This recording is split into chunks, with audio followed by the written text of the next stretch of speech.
en La Serena.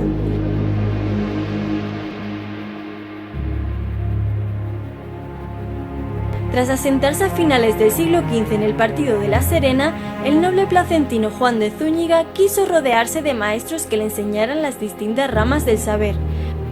Así llevó consigo a juristas, músicos, médicos y a dos personajes que posteriormente serían reconocidos como los máximos exponentes en sus campos: al astrólogo judío Abraham Zakut y al humanista andaluz Elio Antonio de Nebrija.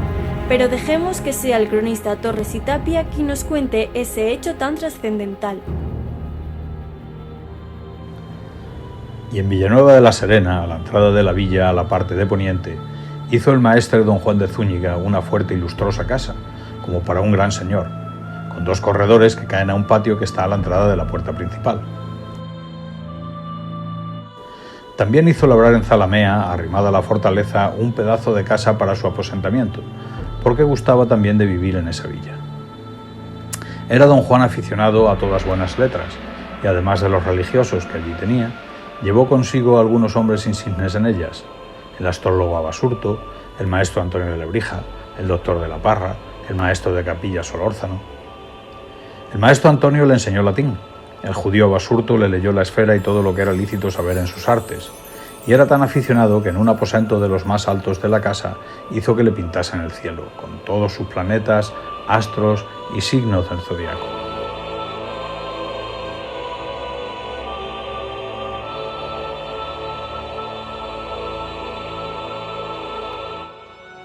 La casa para un gran señor en Villanueva a la que se refiere el cronista estuvo situada en la actual calle San Benito, en lo que hoy es el convento de las monjas concepcionistas. Y la fortaleza de Zalamea es el castillo de Arriba-la-Villa, en cuyo solar todavía se pueden observar balconadas y empedrados originales del siglo XV.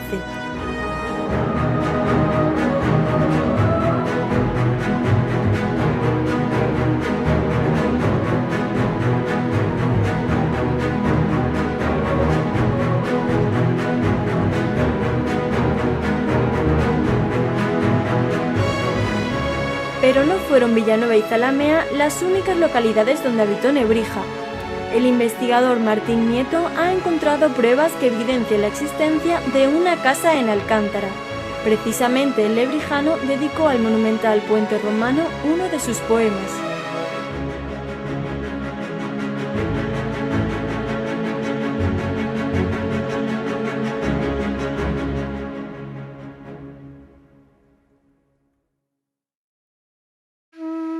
Después de haber vivido en Sevilla, Córdoba, Salamanca y Bolonia, Nebrija se había convertido en un ferviente admirador del mundo clásico, dedicando a su estudio parte de su empeño.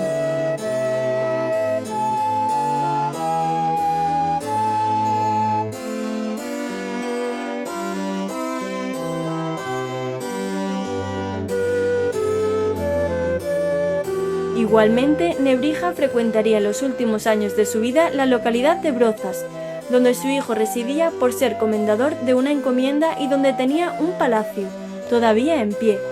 Pero además se tiene constancia de la presencia de Nebrija en otras localidades extremeñas, como Plasencia o Mérida, a la cual dedicó un poema donde describía el mal estado en que se encontraban los monumentos romanos, lamentándose a su vez de la escasa estabilidad de las cosas humanas. El estudio de las antiguallas de Mérida demuestra que no solo era la gramática el único afán de Antonio de Nebrija, aunque pasaría a la historia gracias a ella. El inquieto lebrijano se interesó también por otras disciplinas, escribiendo varios tratados de astrología, botánica, historia, poesía. Nos hallamos, por consiguiente, ante un gran humanista, tal vez no suficientemente reconocido. El mecenazgo de Zúñiga y la estancia de Nebrija en estas tierras supusieron probablemente el comienzo del Renacimiento en Extremadura.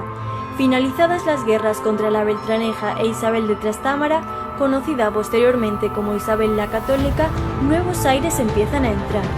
Así, en 1492, Colón llega con sus naves a las Indias. Se produce la conquista del reino nazarí de Granada y, como nota negra, se expulsa a los judíos del reino de Castilla. Además, ese mismo año se publica la primera gramática en castellano. Distintos investigadores afirman que, por coincidencia de fechas, dicho manual se habría escrito en Zalamea, tal vez en la casa que el andaluz poseía en la parte alta, muy cerca del castillo.